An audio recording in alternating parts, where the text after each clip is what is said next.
Torture, execution. Torture, execution, at moral policing. Barakallah kay Sister Fatima. Bawi ka, Sister Lina. Modern era. Dito na tayo sa modern era. Sa modern era po, batas ang nagtakda ng krimen at parusa. So what is the principle? What is the principle? Tafaddalo. لا جريمة عقوبة إلا بالنص. Naam. Okay, principle is equal to. Principles is equal to. La jarima, wala uquba illa bin. Naam. Principles. Sorry. Principles is equal to ano? Tafaddalo. Ano tayo? Sorry. Principles is equal to. Yung principles na yan, sister, yung binasa mo kanina, o yung binanggit mo, is equal to what? Is equal to? Law or legality? Aha, tama. Legality. Ano pa? You got the answer. Legality, ano pa? Paddalo? Meron pa, sister? Naam? Nabanggit natin lahat yan kanina. Balance of protection, karapatan sa human rights. Opo, human rights. You got the answer, Sister Fatima. Ano pa? Proportionality. Proportionality. Allahu Akbar. You got the answer. Ano pa? The last one? Due process, human dignity. Due process. Barakallahu fiik. Ang pag-aaral po ng ebolusyon ng kriminalidad ay mahalaga sa pagbuo ng makatarungan, makatao at modernong criminal justice system. Barakallahu fiikum jami'an. Sister Fatima, Sister Rina, lahat kayo. Barakallahu fiikum. Hasanan. So, wahakada. Tafaddalo. Okay. The ancient era, religion and tribes, right? Sa al-jarima to fi asrul qadim, ang mga jarima po sa asrul qadim, no? The ancient era, religion and tribe. Sino magbasa? Bismillah. Sister Lina, bismillah.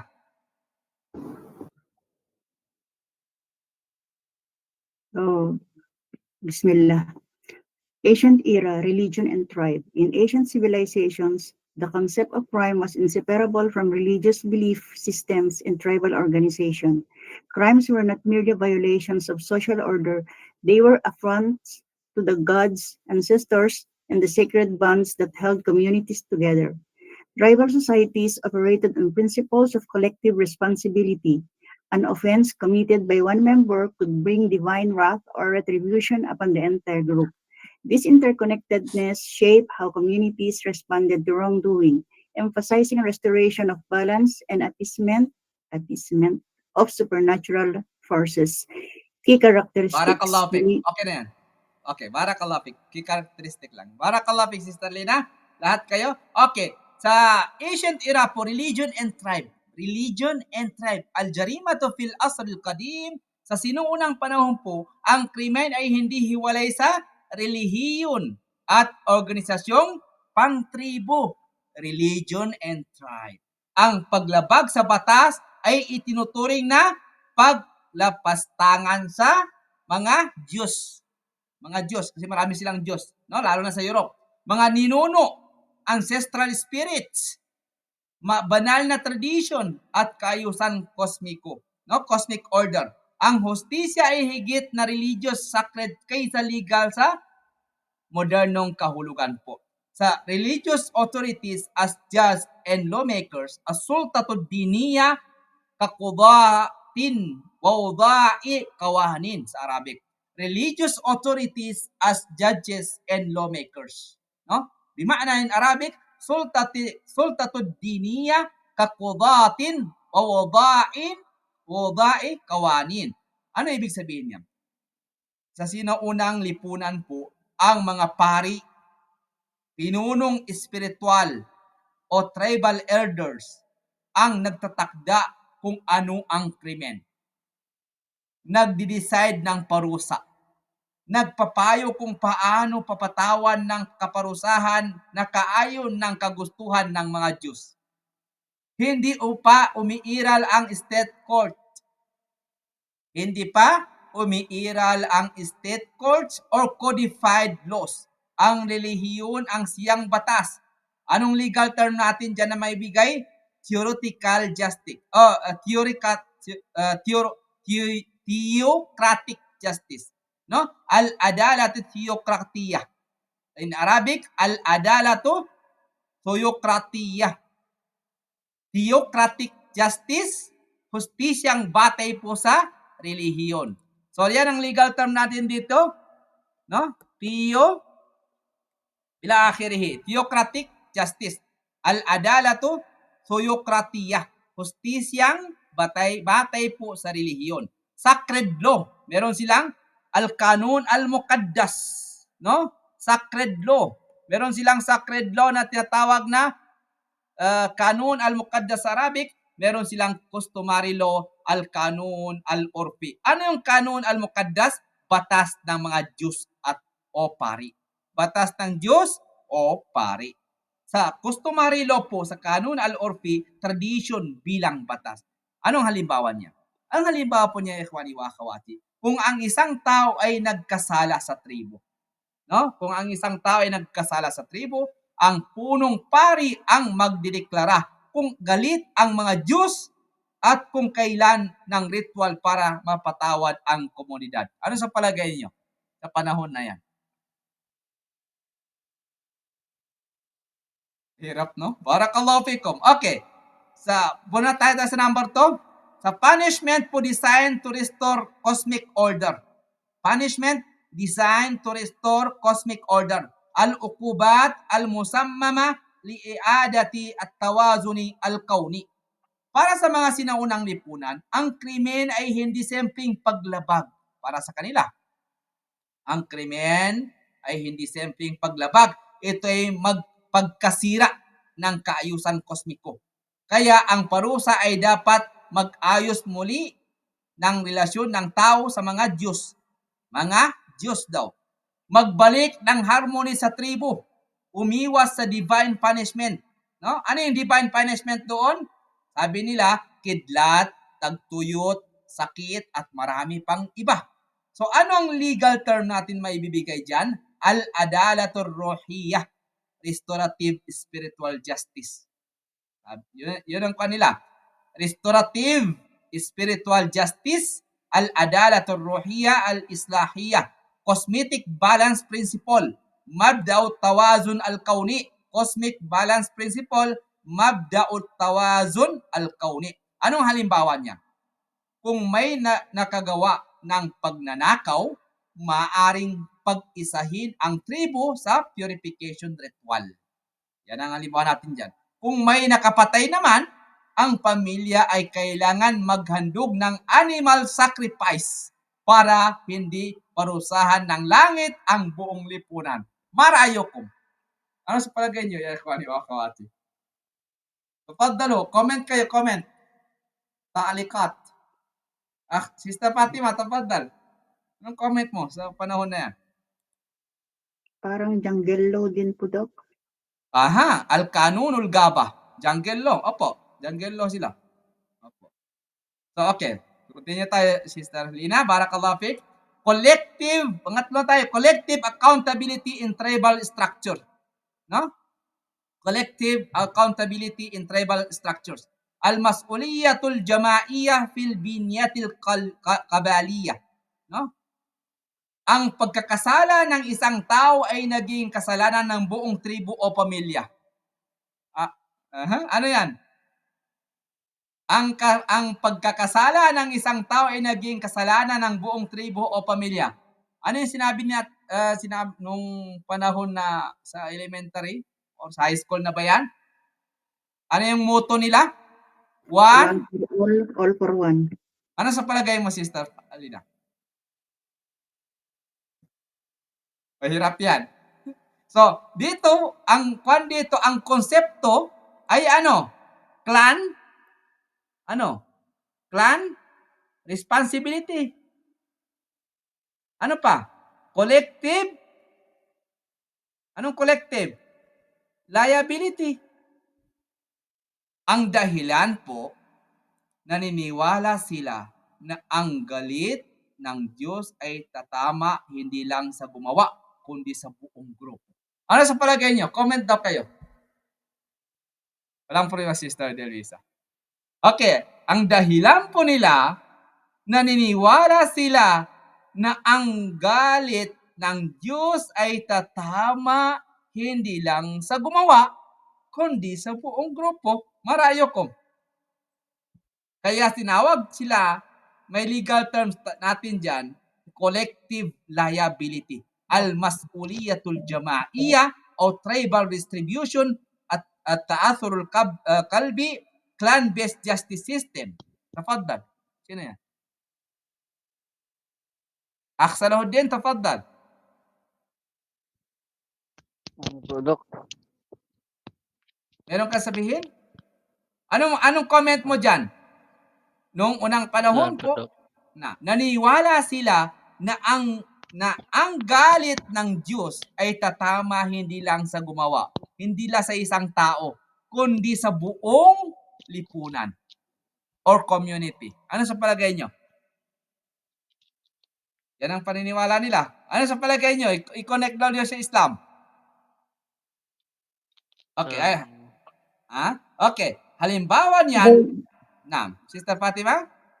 Loading po. Parang kasi very primitive kasi wala kasing law nga, walang written law. Opo, walang written law. Opo. Akh Walid? Dok, hindi, meron pong connect sa Islam pero hindi po siya totally, pero parang ganun din, pero hindi totally, Dok. Yung pagbabawal lang masama, paggawa ng masama, yung kapag nanahimik yung nakita na Muslim na may ginagawa yung kapwa niyang community, pero hindi niya pinagbawalan, kahit alam niya, pinabayaan niya lang. Parang sabi niya na parang buhay nila yan, parang ganun. Parang Opo. sakop pa din yung lahat na community na yon, kasama sa punishment. Opo. Mas'uliyatul Pero jama'iyya. Collective liability. Yes. Naam, Akh Walid. Anong pero? pero yan, Dok, kasi is dyan kasi isang crime ng tao, sakop na lahat. Halimbawa, kapag nakapatay yung tao, kasalanan na Lahat. ng parang lahat, parang napektuhan na. Opo. Parang Barakallah. lang po yung belief ng mga Christian na yung kasalanan ni Adam, nakuha nila.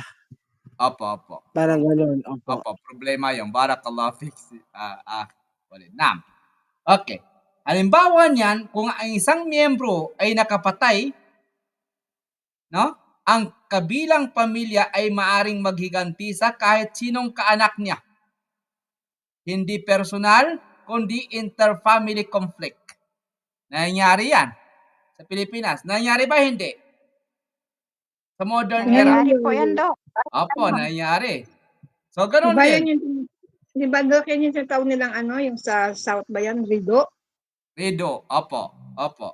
Yan po. Yun. Opo. So, damay-damay na. Anong tawag doon? Anong legal term natin doon? Collective liability. Jama'iyya. Collective Aha. liability. Mas'uliyatul jama'iyah. All is for one is for all. Muskila yun. Dok, mas'uliyatul. Aha, mas'uliyah. Ganito. Oo.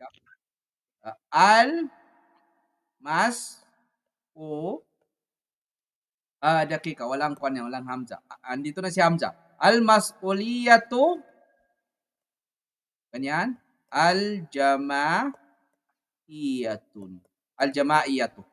No? Al-jama'iyatu. Ano yan siya? Collective Accountability. Liability. Liability. Liability. So, mahirap yan. No? Meron pa sila na tribal retribution. No? Magkaisa lang masaktan mo doon, ingat ka na. Pabawi yun. Delikado. Okay, barakallahu fikum. Bakit kailangan pa natin bumalik dito sa ancient era? Kailangan pa ba natin dito o diretso na tayo sa era, sa modern era? What do you think? Kailangan po natin ito. Sa? Kailangan malaman yung past. Opo, Opo, kailangan. kailangan malaman yun, Dok. Opo, barakallahu fikum. Okay, ahlan wa sahlan Sister Nehma. Sorry, Nehma. Barakallahu fikum. Tafaddali Sister Nehma. Sister Para Nehma. po kasi yes sir. Doc, assalamualaikum. Waalaikumsalam. Para po kasi kung saan binase ang modern na law, kung saan siya kinuha para makabuo ng isang modernong law. So, kailangan pag-aaralan yung ancient law natin. Yun na nga, sabi ko, para malaman natin kung ano ba talaga ang naging basehan nila para makabuo ng isang modernong batas. Masya Allah. Mumtaz, Sister Nehma. Masya Allah. Ahlan wa sahlan. Welcome to saan? Masya Allah. Tama po. 100%. Mumtaz, Masya Allah. Perfect. Excellent. Welcome to Jordan. Hindi. Welcome to Biwang Institute. Okay. Tama po. Para po malaman natin kung paano sila nakabuo ng modern na batas na al-kanun al-wad'iyya. Saan nila kinuha yon? Doon sa ancient era and sa Middle Ages. No? Yung sinabi ni Sister Nehma. Barakallahu fikum. Tama po. So, okay. Kailangan natin dumaan muna sa nakaraan. Lahat po ay kailangan balikan. Isa lang ang hindi pwede balikan. So, kayo na bahala doon. Okay. Continue tayo. Sa apat po, sa rituals and sacrifice as a legal remedies at tukusul wal karabin al kailajil kanuni, sabi nila. So, sa halip po na korte, sa ancient era, ang remedy ay ritual. Ito ay legal process sa sinuunang lipunan. Ito ang legal process nila, ritual. Ang mga ritual tulad ng ano sa palagay ninyo? Kung napanood nyo ang Vikings, sino nakapanood ng Vikings? Marami kayong makukuha doon. Pero hindi yung hindi yung ang kwan lang doon, yung kung ano makukuha natin doon. Ano yung mga ritual nila noong unang panahon? Walang legal process sa panahon na yon. Ang mga ritual po nila ay blood offering, animal sacrifice, purification ceremonies, ancestral invocation. Ito ay itinuturing na legal acts nila. Tinuturing na legal acts upang maibalik ang kapayapaan at maalis ang galit ng supernatural forces. Ano ang legal term natin dyan? Ang legal term na ibigay natin dyan ay ritualistic justice. Ritualistic justice. Spiritual compensation. No? Halimbawa niyan, anong halimbawa ng ritualistic justice? Isulat ninyo, spiritual compensation. Halimbawa niyan, kung ang isang miyembro ay lumabag sa tabuo, kailangan magsagawa ng cleansing ritual para hindi tamaan ng sakit ang buong tribu. Hirap yun. Aksaraw din, ano po? Mahirap yun. No? So, yun ang paniniwala nila. Wahakada. Okay, proceed tayo sa mabigay po natin na practical application sa modern manifestation natin. Bagaman modern po na ang mga bansa ngayon, ang ilang komunidad ay gumagamit pa rin ng ritual compensation. Yung mga indigenous justice system, yung mga elders council, customary mediation, mayroon pa yan sa mga ibang bansa. Ritual compensation, hindi ko alam sa Pilipinas kung meron pa. Okay. Sa restorative justice program, ang modern restorative justice system ay may ugat sa tribal concept. Kagaya ng community involvement, apology plus compensation. Meron yan. No? So, bimana ya ikhwani wa akhawati, ang ancient era po, ang konsepto ng krimen ay Una, religiously defined. Una, anong konsepto ng krimen? What is the concept of the krimen? Number 1 ay, ano? Religiously Divine. defined. Aha. Define. Opo. Ano yung religiously defined? What does mean? Krimen, yung krimen, paglapastangan sa mga Diyos, ninuno at banal na tradition. Yan ang ibig sabihin niya. Now, religiously defined. Pangalawa, ano? Community.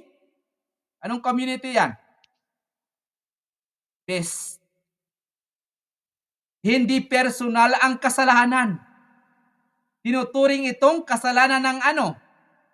Community-based sila. Community-based. Hindi personal ang kasalanan. Kung kasalanan mo sa panahon ngayon, kung kasalanan mo lang.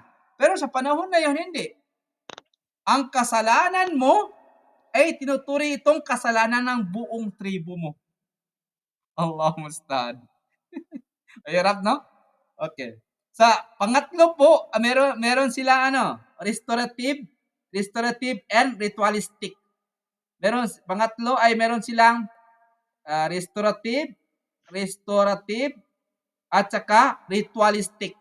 Ritual, no? Ritualistic. Ano yung ritualistic? Ang parusa at remedy ay may layuning ibalik ang cosmic order. Pigilan ang galit ng supernatural. Sinong supernatural dito? Mapanatili ang... Creator nila at that time. Opo. Mapanatili ang kapayapaan ng tribo. So, ano ang pang-apat? 4. Ang 4 po ay governed by religious authorities. Ang pari ang gumagawa ng batas. Ang nag-iimbestiga, nagpaparusa. Tafadhal, Sister Nehma. Tumaas ka ng kamay? Ay, hindi po. Opo. Okay. Ano sa palagay niyo dito sa governed by religious authorities? Paano po ang pari ang nagkasala? Sino magbigay ng punishment? What do you think? Sila rin. Walang punishment, Sister Fatima. Ako ang Ako ang pari, for example. Walang punishment. Sister Halian, saan ka? Anong paparusa mo? Yung mataas na, Na? yung kataas-taasan sa kanila. Opo. Kung ang problema ko ang magkasala, yung katas-taasan paano? Sister Nehma. Hindi po ba, Doc, dati sa sa ancient era, yung mga pari sa loob ng simbahan, may mga grupo-grupo yan sila. So may mga superior, tapos may pangalawa, pangatlo, may mga miyembro. So ang magdedesisyon po is yung mga kasamahan niya sa loob ng simbahan kung ano ang magiging pataw sa kanyang parusa sa kanyang kasalanan. Opo, tama po. Pero paano kung siya ang pinakamataas? Sino magpataw? Wala. Walang Mga tao. Naam? Sa palagay ninyo? Tama po, Sister Nehma. Yun ang ginagawa nila. Akholid, society? No. Society, walang kanang society in that time. Walang power. Akholid. Doc, since merong higher, meron ding mas second doon na mas mababa, which is doon sila siguro yung mga group na yon, sa mga sabi ni sister kanina, pero yung group, halimbawa, parang governor, vice governor, parang ganun po, Doc. So, for example, vice governor, vice priest, yung mga grupo doon, sila yung parang meron yatang control, kunwari, may control, sila na yung parang mayroong magbutos-butosan sila, parang ganun, kung ano yung gagawin. Pwede. O di kayo gagawin nila, tatanggalin nila yung Pinakamataas. yung priest, mataas, at papalitan nila. Aha. So, i-research niyo yan. Okay? I-research niyo yan kung ano ang gagawin nila. Okay? Pero hindi niyo ipasa sa akin. Hindi ipapasa kundi self-research niyo yan. Sister Lina, tafadhali. Siguro po wala kasi nga 'di ba sabi nga siya yung pinakamataas at saka 'di ba noon FOGA, walang legal na principle, yung wala silang Opo, wala. legality po. Wala. Opo. Yun po, opo. Opo. Okay. Luis, ngayon nangyayari yan sa modern natin. Sa modern positive law, nangyayari yan sa panahon ngayon. Okay, next time lang tayo dyan. Okay. Abdullah, tafaddal. Assalamualaikum, Sir. I-share ko lang po yung mga ibang narinig ko na mga istorya na parang kumukuha siya, tumutugma pa rin siya sa ancient era ng mga pagpaparusa. Tulad sa mga gangs sa ating kapanahunan, kahit na ngayon, yung mga gangs may kanilang mga batas. Nakapagkwento sa akin na sa loob ng kulungan, kapag yung gang member ay nagkaroon ng kasalanan ng parusa ay kamatayan, lahat ng mga member ng gangs ay kumbaga magiging kasama sa pagpatay doon sa naparusahan ng kamatayan. Parang barbaric pa siya.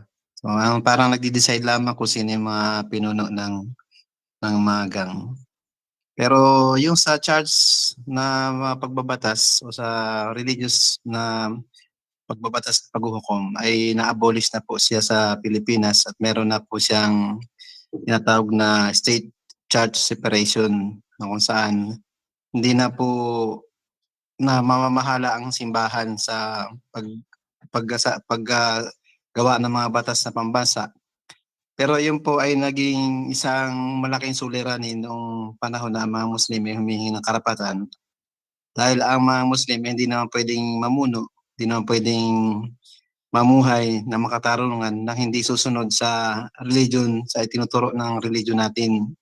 Kaya sa panahon na yun, ay nagkaroon ng isang malaking parang napatigil ang pag-recognize ng government sa karapatan ng mga Muslim dahil meron nga po na church-state separation. Kaya ang government noon ay nagkaroon sila ng tinatawag na provisionally neutral stance o parang upang bigyan daan ang persons, ang PD 1083, yung personal ahwalo shakhsiya na maipatupad sa mga Muslim. Parang na-bypass po yung pagdating sa ating mga Muslim, na-bypass yung church-state separation. Ipinaubaya sa atin na magkaroon tayo ng batas na galing sa ating relihiyon at na makukuha sa ating relihiyon ang mga possible na mga penalty dahil hindi pa naman na-recognize yung pagpapataw ng mga parusa na tulad ng mga capital punishment na naayos sa ating religion.